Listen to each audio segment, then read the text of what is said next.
데살로니가전서 5장 16절, 17절, 18절 우리가 잘 아는 말씀 함께 나누겠습니다. 데살로니가전서 5장 16절, 17절, 18절 같이 읽겠습니다. 시작. 항상 기뻐하라. 쉬지 말고 기도하라. 범사에 감사하라. 이는 그리스도 예수 안에서 너희를 향하신 하나님의 뜻이니라. 아멘.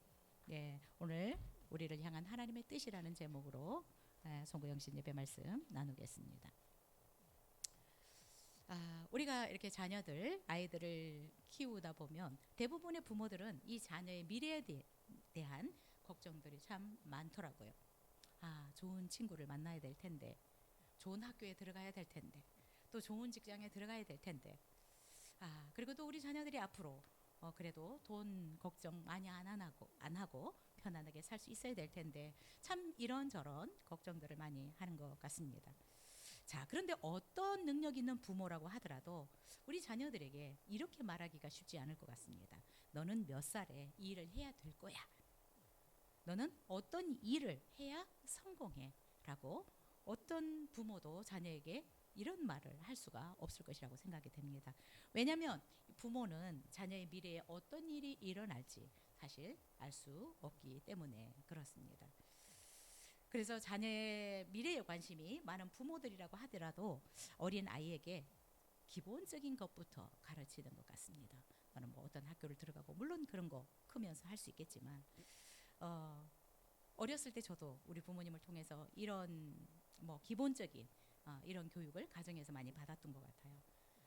어른들 보면 인사 잘해라. 우리 아버지 참 많이 강조하셨어요. 동네 어른들 보면 인사 잘해라. 이거를 그렇게 많이 가르치셨어요. 친구들하고 싸우지 말아라. 사이좋게 지내라. 그리고 네 차례를 지키고 양보하는 것을 잘해라. 그냥 우리 부모님은 인사 잘하는 걸 참 많이 강조했고, 싸우지 말고 사이좋게 지내라. 그리고 양보할 줄도 알아야 된다. 이런 것도 참 많이 가르치셨는데, 여러분들은 어떤 것들을 많이 배우셨습니까? 참 이런 교육들은 사실 당장 눈에 보이는 결과를 얻을 수 있는 것은 아닙니다. 즉각적인 어떤 성공이나 보상을 기대할 수 있는 그런 교육도 아닙니다. 그러나 부모들이 이렇게 기본적인 인사 잘하고 양보하고 싸우지 않고 사이좋게 지내고 이런 교육들을 그래도 포기하지 않고 계속적으로 잔소리처럼 계속해서 하는 이유가 있다라고 생각이 듭니다. 결국 이것이 당장의 어떤 결과들, 보상들을 기대할 수는 없지만 우리 자녀들의 어떤 그 내면의 어떤 기초들을 잘 세워가는 중요한 일이기 때문에 그렇습니다. 그래서 저는 조금 인사는 잘하는 것 같아요. 늘 인사 잘해라. 우리 아버지가 이걸 참 많이 강조하셨고, 전도사를 또 오랫동안 하다 보니까 서울에서도 이 인사는 참 잘했던 것 같아요. 여러분, 인사만 잘해도 참 사랑받을 수 있는 것 같아요. 그리고 인사 잘하면 일단 관계를 트니까 사회성도 훨씬 좋아지는 것 같고요. 제가 서울에서 전도사를 10년을 했는데 다른 거는 몰라도 인사는 잘했던 것 같아요. 들어올 때 나갈 때 늘 인사하는 거. 여러분, 인사 잘하실 수 있기를 바랍니다. 서로 잘 인사하실 수 있기를 바랍니다.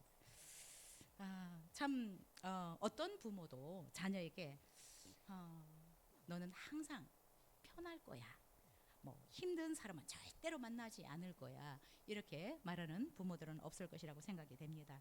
우리는 압니다. 부모들은 아이들이 살아가는 동안에 정말 힘든 것을 참아야 하는 순간이 있고, 또 아무리 수고해도 기다려야 하는 시간도 있고, 정말 뜻대로 되지 않는 때도 온다는 것을 알기 때문에 쉽게 너의 삶은 참 편안할 거야. 힘든 사람은 너는 절대로 안 만날 거야 라고 말할 수 있는 부모님은 없을 것 같습니다.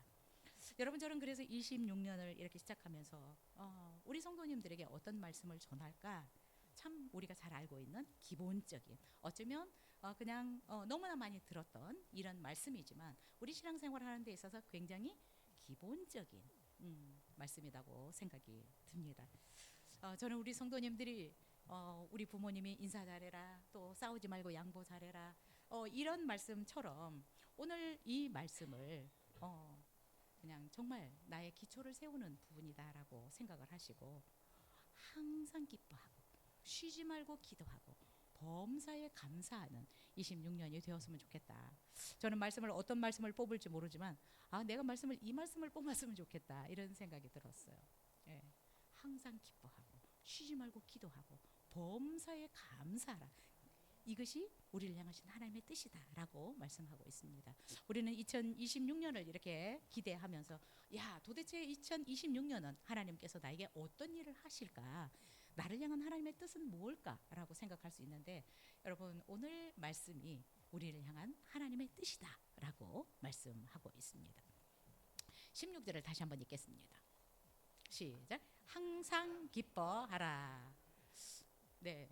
성경을 다 찾아보지는 않았지만 이 16절 말씀은 성경에서 가장 짧은 명령 중에 하나다. 2단어거든요. 그렇죠? 항상 기뻐해라. 네. 그래서 한 문장이지만 가장 짧은 명령형의 문장이다라고 생각이 듭니다. 근데 여러분 어떻습니까? 문장은 너무나 짧아요. 딱 2단어로 되어 있어요. 그런데 우리의 삶에서 항상 기뻐하는 삶을 살아가는 것은 누구도 단순하거나 쉽다라고 말하기가 어려울 것 같습니다. 여러분이 이제 나이가 들어가면 기뻐할 일이 점점 없어지는 것 같아요. 그죠? 웃을 일이 별로 없다라고 얘기를 하는데 근데 어떻게 항상 기뻐할 수 있을까? 네, 이렇게 말할 수 있을 것 같습니다. 어때요? 살다 보면 슬픈 때도 많고 또 때때로 마음에 또 육신적인 부분이든 고통스러울 때도 많고 또 정말 기분이 우울하고 또 괴로울 때도 종종 있습니다. 그 상황에서도 누가 기뻐할 수 있을까요? 라고 반문을 할 수도 있을 것 같습니다. 자, 그런데 이 말씀은 평안한 사람들에게 이 말씀을 하고 있는 것이 아닙니다. 너 상황이 좋으니까 항상 기뻐해라 라고 말씀하고 있습니다. 이 말씀을 데살로니가 교회 성도들에게 하고 있는 말씀입니다. 그런데 이 데살로니가 교회는 그렇게 평안한 그런 상황이 아니었습니다. 데살로니가 교회는 바울이 2차 전도 여행을 통해서 마케도냐 지역에서 개척한 그런 교회입니다. 그런데 참 놀랍게 이 데살로니가 지역 사람들은 바울이 복음을 전했을 때 막 몰려들었습니다. 그래서 성경에 보면 그 사도행전에 보면 헬라인들과 귀부인들까지 복음을 듣고 그 복음에 반응을 하기 시작했습니다. 그러더니 결국 배가 아픈 사람들이 누구일까요?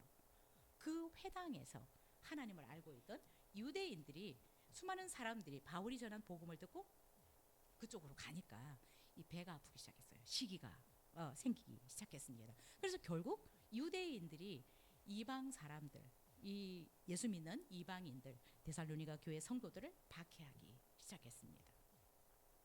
그런데 대부분 이 데살로니가 교회 성도들은 상황이 조금 좋지는 않았습니다. 경제적으로 어렵기도 하고 또 이제 신분 자체가 약간 하층민들이었기 때문에 경제적으로나 또 사회적으로 어려움을 많이 겪었습니다.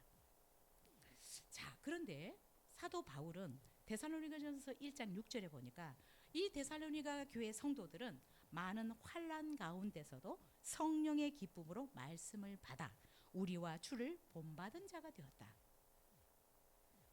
바울의 복음을 들은 이 데살로니가 성도들은 이렇게 유대인들의 박해도 있고 또 신분적으로 경제적으로 어려움들이 있어서 여러 가지 어려움이 있었지만 그러나 말씀을 받아서 주님을 닮아가고 사도 바울을 본받는 자가 되었다라고 얘기를 하고 있습니다.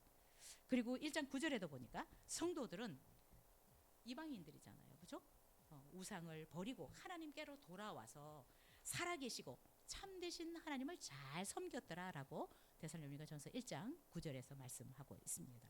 이렇게 되니까 데살로니가 성도들은 어떻게 했어요? 믿음이 잘 자라겠죠. 왜?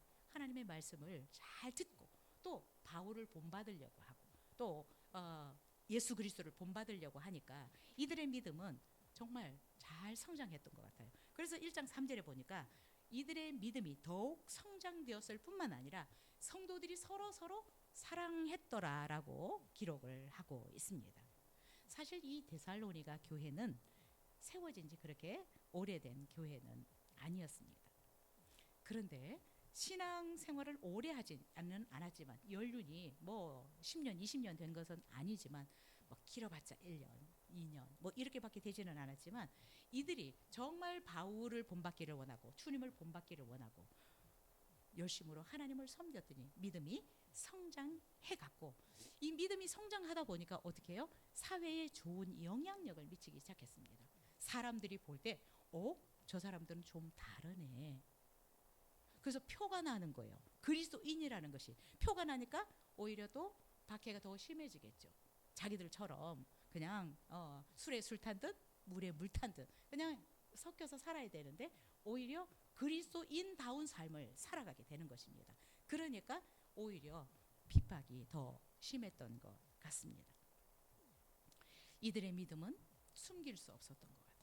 그냥 정말 예수 그리스도를 믿고 주님을 본받으려고 하니까 이 삶 자체가 거룩해지니까 세상 사람들과는 너무나 확연히 구별이 되었던 것 같습니다.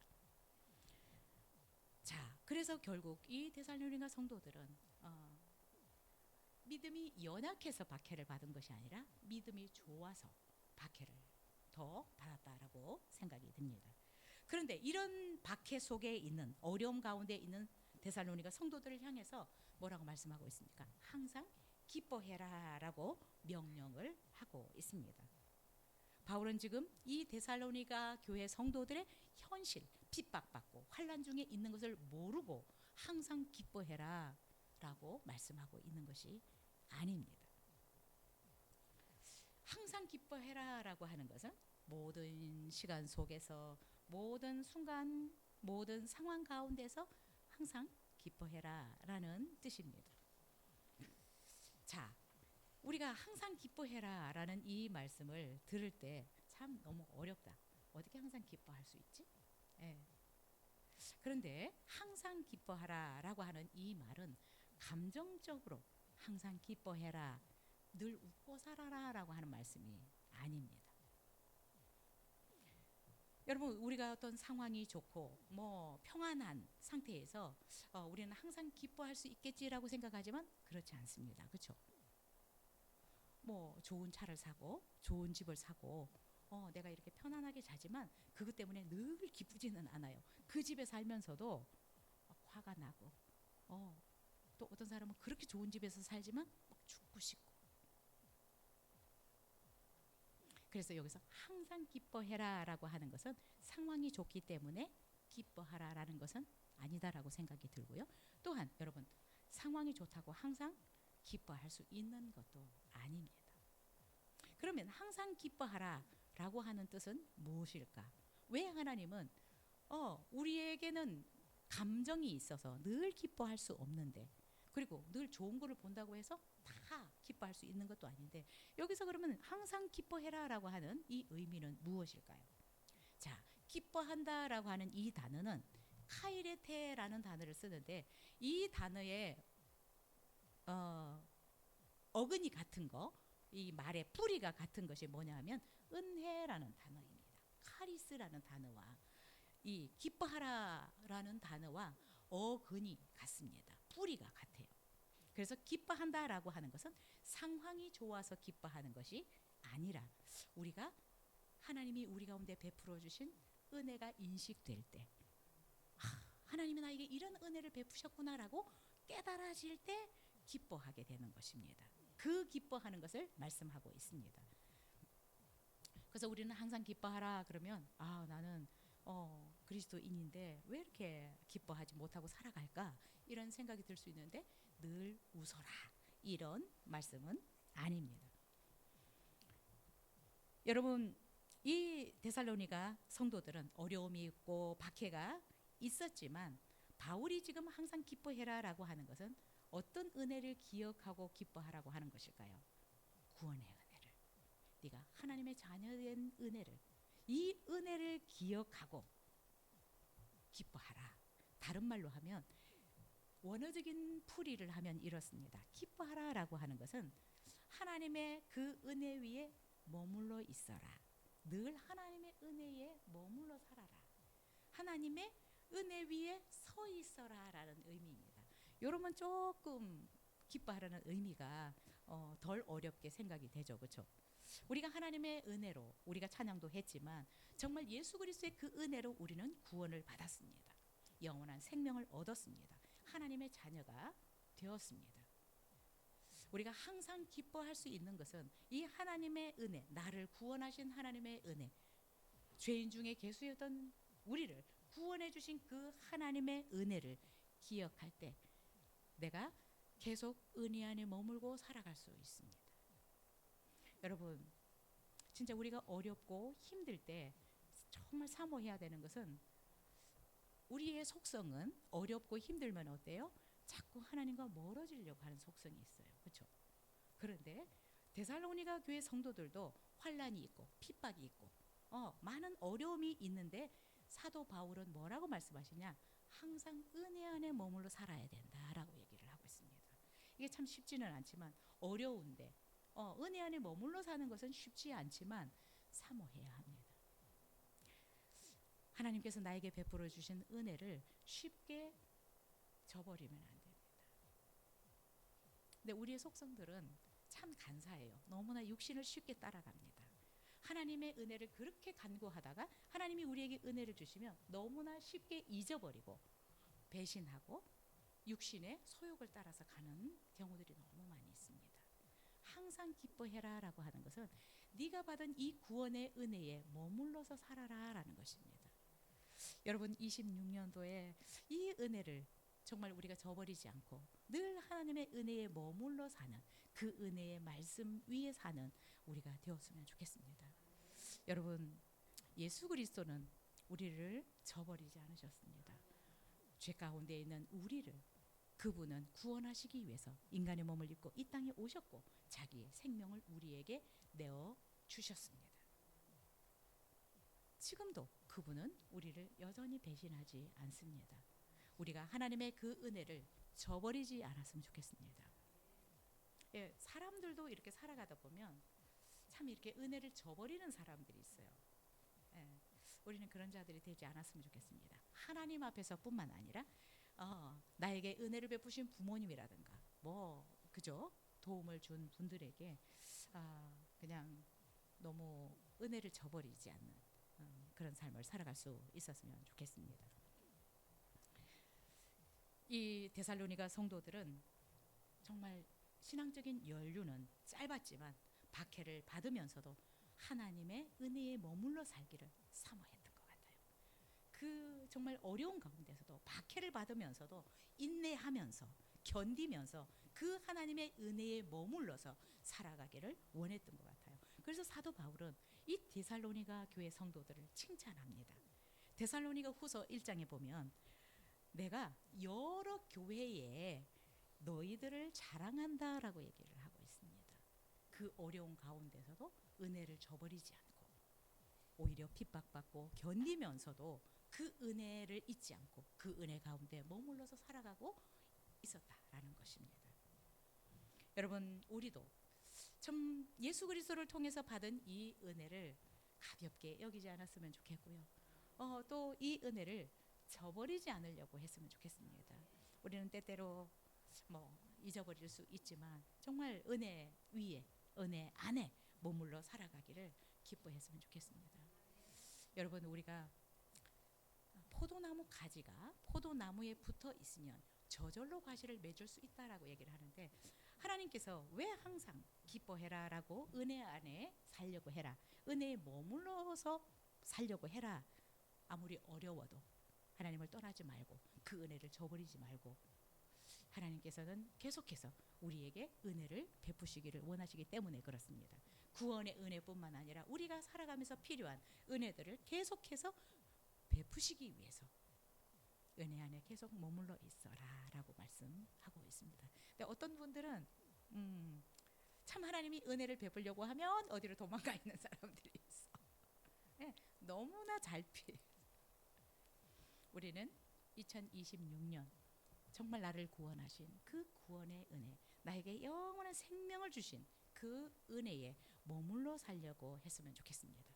이것을 사모했으면 좋겠습니다. 그래서 바울이 데살로니가 성도들이 얼마나 이렇게 멋지게 어려운 가운데서도 그 은혜 안에 머물러 살려고 했던 모습이 얼마나 아름다웠던지 여러 교회에 가서 내가 너희들 자랑한다 라고 말씀하고 있습니다.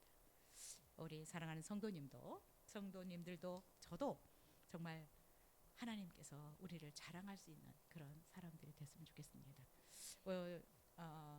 목사님들도 모이면 자기 교회 성도님들 자랑을 되게 많이 해요. 아, 우리 교회 장로님은 이렇고요. 아, 우리 이런 권사님 있어요. 되게 자랑 많이 하더라고요. 여러분, 하나님도 욥을 자랑하더라고요. 그렇죠? 너무 하나님을 경외하고 멋있게 살아가니까. 예. 우리가 하나님이 자랑할 만한 그런 사람이 되었으면 좋겠고요. 저는 뭐 이렇게 목사님들 모임을 많이 안 가서 여러분들을 많이 자랑은 안 하지만 그래도 여러분들이 저의 자랑이었으면 좋겠습니다. 그래서 2026년은 어떻든 내가 이 구원의 은혜 안에 머물러 살아야지, 정말 나를 구원하신 이 구원의 은혜에 감사하면서 살아야지 라고 결심하는 그런 출발이 되었으면 좋겠습니다. 자, 두 번째 우리 17절 같이 읽겠습니다. 시작. 쉬지 말고 기도하라.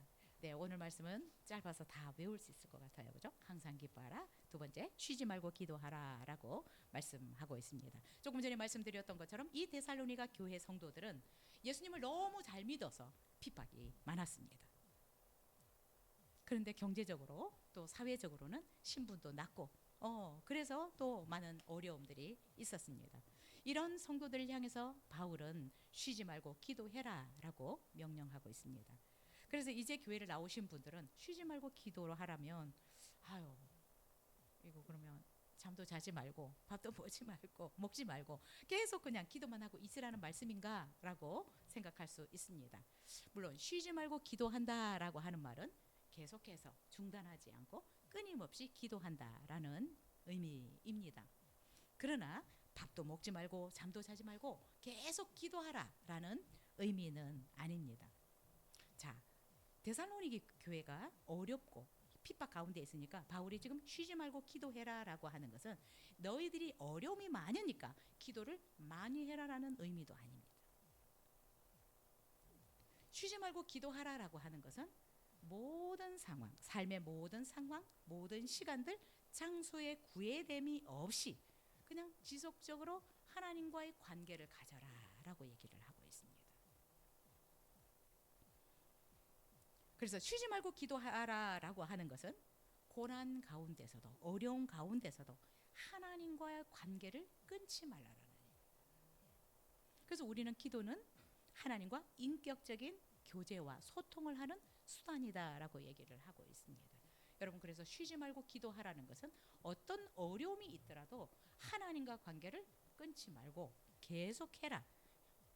아무리 어려워도 하나님과 계속적으로 대화하고 소통해라. 왜요? 하나님은 영이시기 때문에 안 계신 곳이 없습니다. 어떤 상황에 있든지 어떤 장소에 있든지 지금 어떤 시간대에 있든지 그분과는 계속해서 소통할 수 있습니다. 그래서 계속 쉬지 말고 기도해라 라고 하는 것은 하나님과의 관계는 내가 어떤 어려움이 있어도 끊어서는 안 된다. 계속적으로 하나님과 대화하고 소통해야 된다라는 것을 지금 말씀하고 있습니다. 여러분, 우리가 살아가면서 어떤 어려움이 있을 때 여러분은 누구와 가장 소통을 많이 하십니까? 하나님과 가장 소통을 잘 하셔야 돼요. 왜? 가장 우리를 절대적으로 도와줄 수 있는 분이시기 때문에 그렇습니다. 그러니까 여러분, 이렇게 그리스도인들도 성도님들도 어려움이 생기면 하나님 앞에 안 달려가고 사람 앞에 달려가는 경우들이 많이 있습니다. 어려울수록, 박해를 받을수록, 힘든 문제들이 많을수록 우리는 어떻게 해야 돼요? 하나님과 소통을 잘 하셔야 돼요. 이럴 때는 어때요? 소통을 자주 하셔야 돼요. 자주 하셔야 돼요. 그래서 사도 바울은 이런 핍박 가운데, 어려운 가운데 있는 데살로니가 성도들에게 끊임없이 계속적으로 하나님과 소통해라, 하나님과 대화해라 라고 말씀을 하고 있습니다.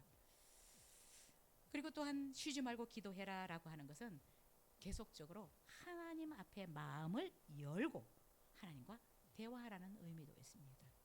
여러분, 우리가 어떤 어려움이 생기면 하나님 앞에 이렇게 마음 문을 닫으려고 하는 사람이 있어요. 왜? 왜 하나님이 살아계시면 나를 이런 어려움 가운데 처하게 하시지? 그래서 마음을 하나님을 향해서 닫아버리고 하나님과 소통하지 않고 대화하지 않으려고 하는 성도님들이 있습니다. 데살로니가 교회 성도들을 향해서 바울은 얘기합니다. 너희들이 지금 핍박 가운데 있고 많은 경제적인 또 사회적인 문제들이 있지만 너희들 하나님을 향해서 마음을 열고 계속적으로 하나님과 대화해라, 소통해라 라고 얘기하고 있습니다. 여러분, 기도는 단순한 행위가 아니라 하나님의 자녀들에게 주신 특권을 행사하는 것입니다. 누구도 하나님 앞에 어디에서든 어떤 문제든 자유롭게 도움을 요청할 수 없습니다. 하나님의 자녀들만 하나님 앞에 요청할 수 있어요. 도움을 요청할 수 있습니다. 그래서 여러분, 기도는 하나님의 자녀들에게 허락하신 저는 최고의 특권이라고 생각합니다. 근데 이 특권을 여러분 2026년에는 더 적극적으로 활용할 수 있기를 바랍니다.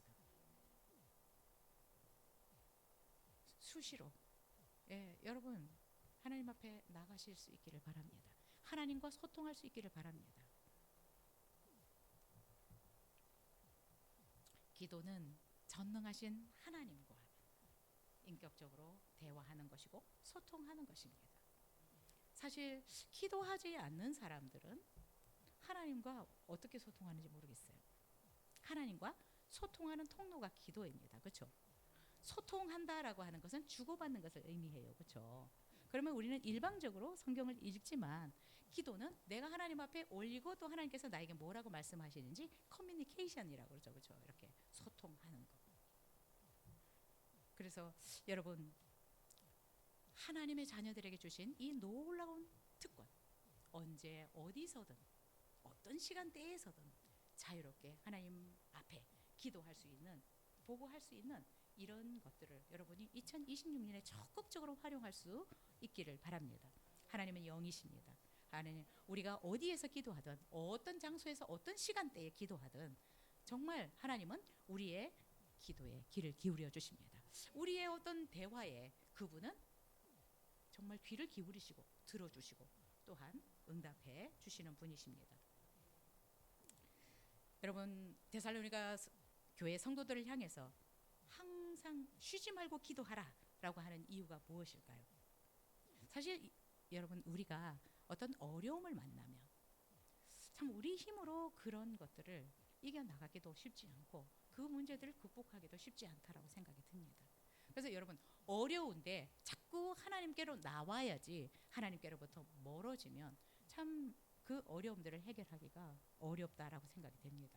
그래서 인간의 힘으로나 지혜로는 이런 박해, 이런 어려움들을 해결할 수가 없으니까 하나님 앞에 계속적으로 나가서 하나님과 소통하고 하나님과 대화해서 풀어가라라고 얘기하고 있습니다. 이 바울도 자기가 개척한 교회 성도들이 이런 어려움 가운데 있지만 내가 너희들의 어려움을 해결해 줄게라고 얘기하지 않고 뭐라고요? 쉬지 말고 기도해라. 쉬지 말고 하나님 앞에 너의 문제들을 말씀드리고 대화해서 그 문제를 풀어가라라고 얘기하고 있습니다. 여러분, 우리가 어떤 문제가 있을 때 누군가가 도와줄 수 있을 것 같은데 여러분, 그것만 믿으면 안 됩니다. 그 사람 말만 믿으면 안 되고요. 정말 우리 기도해야 합니다. 실제적으로 하나님이 우리에게 힘을 주실 수 있고 우리 가운데 지혜를 주시고 우리를 도울 수 있는 분이시기 때문에 그렇습니다. 그래서 여러분, 2026년 무엇보다도 하나님과 친밀한 대화를 많이 할 수 있었으면 좋겠습니다. 너무 우리 이렇게 사람과의 대화를 너무 많이 하고 하나님과 대화는 너무 안 하고 살아가는, 사실 우리가 누구와 대화를 많이 해야 정말 우리의 삶에 영양가가 있는지를 기억했으면 좋겠습니다. 우리 사랑하는 성도님들, 2026년 정말 쉬지 말고 기도했으면 좋겠고요. 혹시라도 또 어려움이나 문제들이 있다면 더 하나님과 적극적으로 소통하실 수 있기를 바랍니다. 더 적극적으로 하나님과 대화할 수 있었으면 좋겠습니다. 그러면 분명히 하나님께서 지혜를 주실 것이고 이길 수 있는 힘도 공급해 주실 것이라고 믿습니다. 또 여러분, 우리가 이 데살로니가 교회 성도들이 지금 어려운 가운데 있는데 쉬지 말고 기도해라라고 하는 것은 포커스가 문제에 두지 말고 하나님을 바라봐라, 하나님께 시선을 집중해라라는 의미가 있습니다. 우리는 어떤 일이 생기면 이 머리가 쉬지 않을 정도로 그 계속 문제를 그저 생각을 하게 되는데, 오늘 말씀은 쉬지 말고 기도해라. 계속해서 네 시선을 하나님께 집중해라, 하나님께 돌아라고 말씀하고 있는 것입니다. 여러분, 우리가 아무리 어려운 문제들, 정말 우리 힘으로 해결할 수 없는 문제라고 할지라도 우리의 시선을 하나님께 집중하고 하나님 앞에 계속적으로 기도하기 시작하면 하나님이 길을 여십니다. 하나님이 방법을 우리에게 알려주시기도 하십니다. 또한 하나님이 직접 그 문제들을 해결하시기도 합니다. 여러분, 우리의 시선이 하나님께 고정이 되면 이제 뭐가 보이기 시작하냐? 문제가 엄청 심각한 것처럼 보여졌는데, 아, 하나님이 엄청 크신 분이다라는 것이 느껴지기 시작합니다. 그래서 그 문제에 압도되어져서 숨이 안 쉬어질 정도로 힘들었는데, 여러분, 계속해서 우리의 시선을 하나님께 고정하고 하나님과 대화하다 보면, 하나님께 기도하다 보면 여러분, 크신 하나님이 조금씩 보여지고 그 하나님이 일하실 것이 기대가 조금씩 됩니다. 그러면 엄청나게 나를 짓눌렀던 이런 문제들이 점점 가벼워지고 작아져 보입니다. 여러분, 기도로 하나님 앞에 우리의 시선을 고정하실 수 있었으면 좋겠습니다. 하나님이 크게 보이기 시작하면 문제는 아무것도 아닌 것처럼 여겨질 수 있습니다. 더 이상 그 문제들 때문에 우리가 밤잠을 설치는 일은 없어질 것이라고 믿습니다. 여러분, 우리는 이제 이 예배를 마치면 2026년을 맞이하게 됩니다. 사실 우리 2026년 기대 반, 또 어쩌면 염려 반 있을 수도 있습니다. 2025년도 은혜 가운데 이렇게 왔지만 2026년은 또 어떤 일이 일어날까 예측할 수 없어서 두려움이 있을 수도 있습니다. 그렇죠. 2025년도 기쁜 일도 있었고, 그죠? 또 어떤 달에서는 조금 힘든 그런 시간도 있었고, 2026년도 어쩌면 마찬가지일 수 있을 것입니다. 감사한 그런 순간도 있겠지만 또 우리가 예상하지 않았던 그런 어려움들도 찾아올 수 있다라고 생각이 됩니다. 그렇지만 오늘 말씀에서 가르쳐 주신 것처럼 쉬지 않고 하나님과 소통할 수 있는 사람이라면 그렇게 염려하지 않아도 될 것이라고 생각이 듭니다. 여러분이 정말 오늘 2026년은 내가 누구보다도 하나님과 진짜 내가 대화를 많이 해야 되겠다, 하나님과 시간을 많이 보내야 되겠다라고 결심을 한다면 여러분, 2026년도는 참 그래도 콧노래를 부르면서 지나갈 수 있는 그런 시간이 되지 않을까, 이런 생각이 듭니다. 여러분, 내가 처한 상황이 조금 열악하고 또 요즘 우리나라도 그렇고 경기도 그렇고 참 세상이 좀 시끄럽고 또 혼란스럽기도 합니다. 그러나 여러분, 정말 쉬지 않고 기도할 수 있다면, 우리의 시선을 하나님께 고정시키고 살아갈 수 있다면 2026년이 어느 해보다도 평안한 한 해가 될 수도 있고 풍성한 한 해가 될 수 있을 것이라고 믿습니다.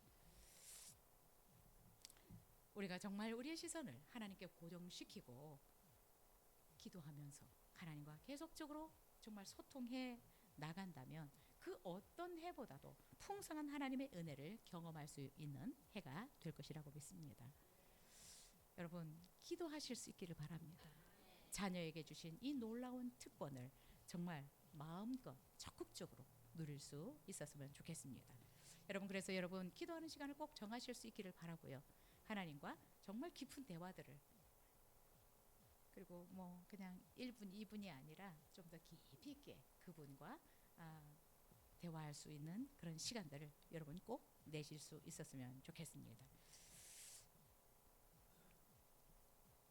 기도는 하나님이 역사하시게, 하나님이 일하시게 하는 통로입니다.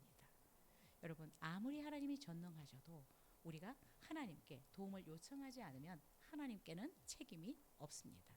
알아서 해주시지 않는다고 말씀하셨습니다. 구하면 주시겠다, 부르짖으면 응답하겠다 라고 말씀하셨습니다. 아, 하나님 내 어려움 다 아시니까 기도 안 해도 다 들어주시겠지. 하나님 그렇게 말씀하시지 않고 부르짖어, 그럼 내가 응답할 거야. 구해, 그럼 내가 열어줄 거야. 응답해 줄 거야 라고 말씀하셨습니다. 그래서 여러분, 정말 2026년 하나님께 시선을 맞추고 살아갈 수 있는 우리가 되었으면 좋겠고요. 그리고 누구보다도 하나님과 시간을 많이 보내고 하나님과 대화를 많이 하는 그런 한 해가 되었으면 좋겠습니다. 여러분 분명히 기억하면 좋겠습니다. 내가 가장 많이 시간을 보내고 얘기해야 될 대상이 누구인지를. 그래서 너무 쓸데없는 사람들 많이 만나서 정말 시간 너무 많이 보내지 마시고요. 여러분의 인생을 바꿀 수 있고, 여러분의 자녀들을 바꿀 수 있고, 여러분의 가정, 사업장을 바꿀 수 있는 그분과 여러분 대화를 많이 하실 수 있기를 바랍니다. 2026년 정말 우리 모두가 다 쉬지 않고 기도할 수 있는 자들이 되었으면 좋겠습니다. 우리 18절 같이 읽겠습니다. 시작. 범사에 감사하라.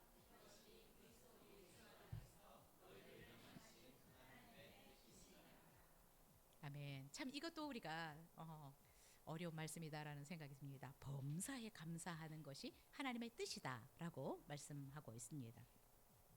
여러분, 우리가 이렇게 하루를 살아가면서 감사할 일이 여러분 몇 번이나 있던가요? 오늘 하루 이제 12월 31일 마지막 날을 보내면서 여러분 감사할 것들이 얼마나 많으셨어요. 또 여러분의 입술을 통해서 얼마나 이것도 감사하고요, 저것도 감사하고요. 여러분 얼마나 감사할 것들이 많이 있으셨습니까? 어쩌면 감사한 말보다 예상치 못한 어떤 어려움으로 원망과 불평이 많을 수도 있다라고 생각이 듭니다.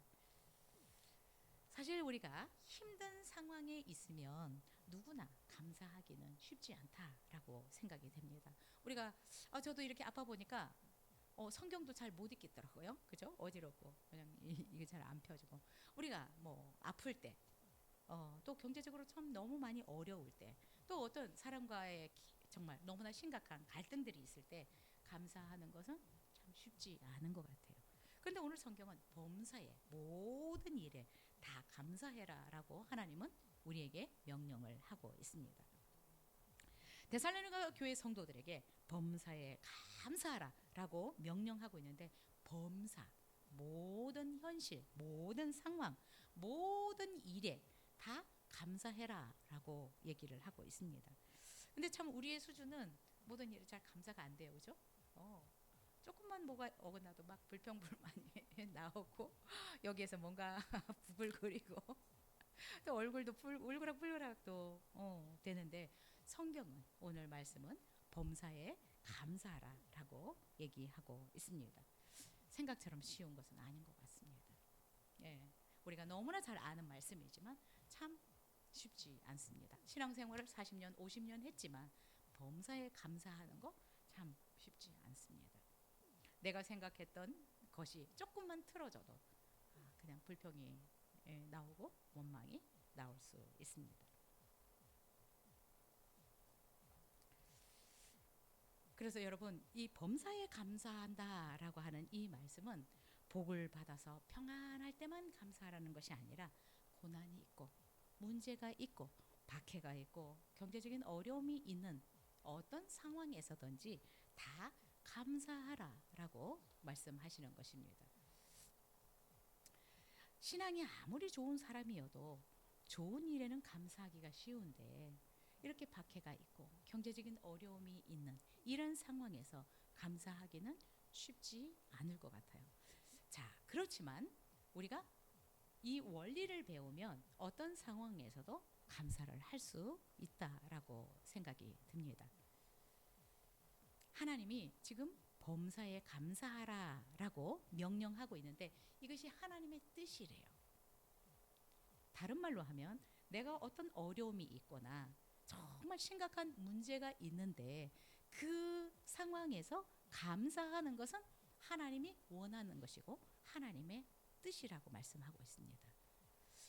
우리가 감사하기가 어려워도 진짜 불평이 나오려고 해도 그 상황 가운데 이 말씀을 믿고 하나님 앞에 감사하면 하나님은 이게 하나님의 뜻이니까 감사하는 것이 하나님의 뜻이니까 하나님이 감사할 수 있도록 이를 만들어 버리신다는 거예요.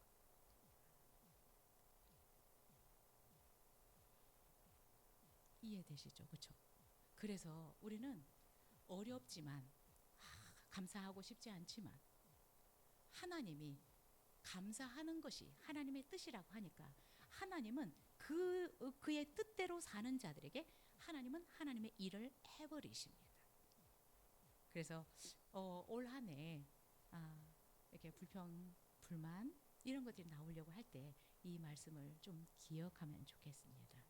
예, 저도 어떤 분이 저에게 부탁을 하는데 사실 이 부탁을 들어주는 것이 조금 마음에 조금 어떡하지? 이런 생각이 들었어요. 근데 하나님이 말씀을 딱 떠오르게 하는 거예요. 좀 안 해주고 싶은데 도움을 별로 안 주고 싶은데 이런 마음이 들었어요. 근데 하나님이 말씀을 딱 생각나게 모든 것을 감사함으로 받으면 버릴 것이 없다라고 말씀하시는 거예요. 그래, 이 사람이 혹시 나에게 손해를 줄 수도 있고 나를 불편하게 할 수도 있는 상황인데 그 말씀을 딱 떠올리게 하셨어요. 감사함으로 받으면 버릴 것이 없다. 그래서 그 말씀에 순종해서 알겠어요. 도와드릴게요. 그리고 제가 그것을 허락했습니다. 여러분, 왜 우리가 범사에 감사하면 이것이 하나님의 뜻이 될까?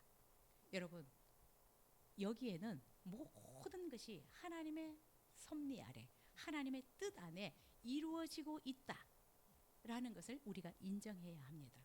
내가 지금 어려운 가운데 있는 이것도 하나님의 뜻 가운데 있다.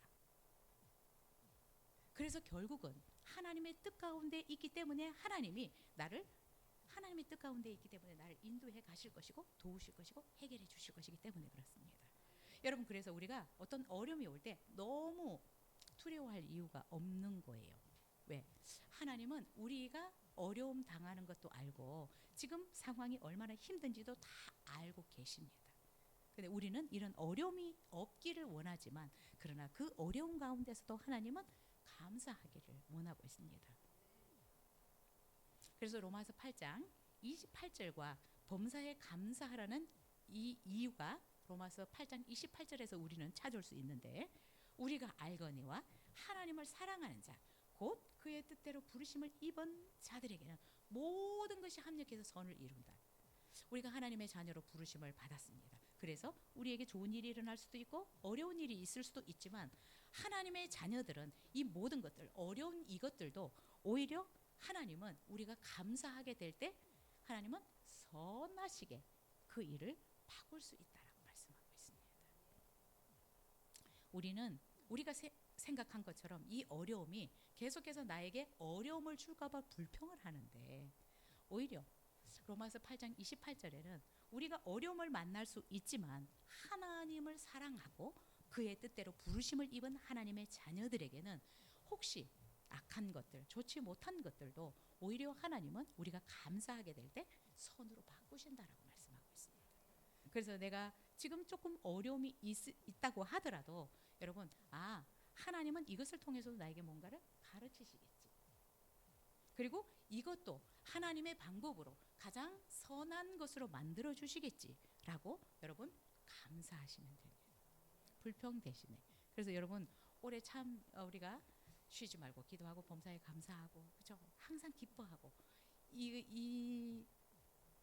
이렇게 사는 것이 사실은 쉽지 않은 것 같아요. 그러나 한번 훈련해 보면 좋겠습니다.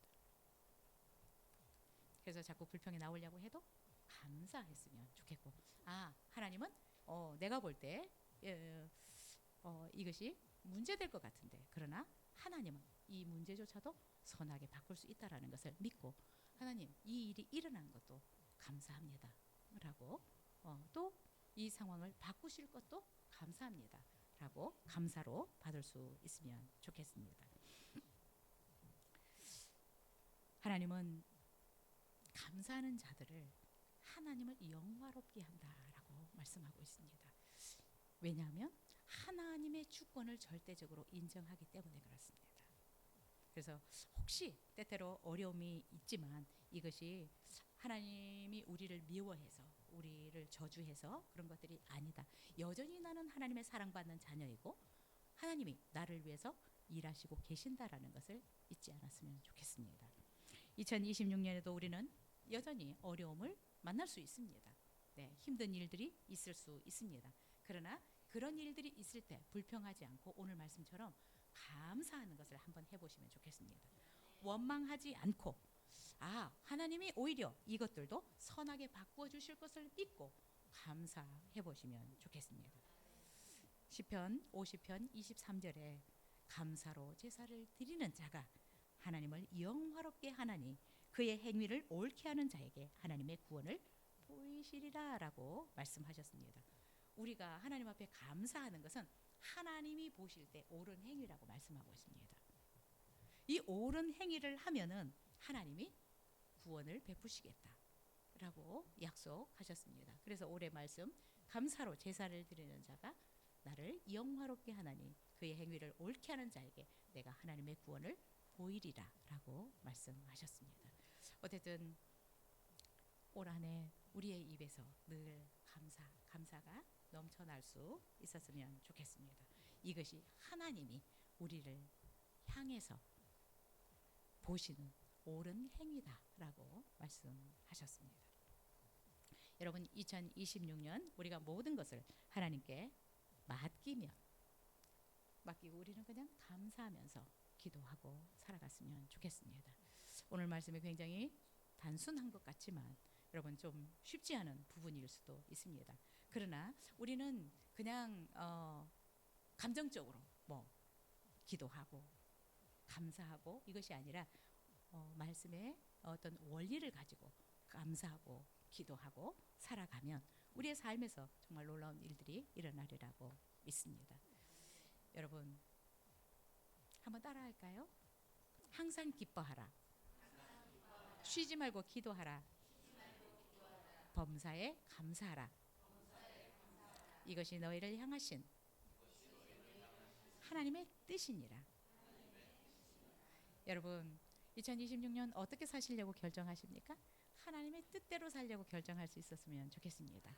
이것이 하나님의 뜻이다라고 말씀하셨습니다. 그래서 2026년 여러분 우리가 이렇게 항상 기뻐하고 쉬지 말고 기도하고 범사에 감사하는 성도들이 되면 우리 교회 분위기가 어떨까 기대가 됩니다. 하나님이 또한 하실 일도 기대가 되고요. 그래서 감사가 넘쳐나서 여러분의 삶에 정말 또 그 감사를 통해서 더 많은 감사를 경험하고 살아갈 수 있었으면 좋겠습니다. 우리 이 시간 기도하겠습니다.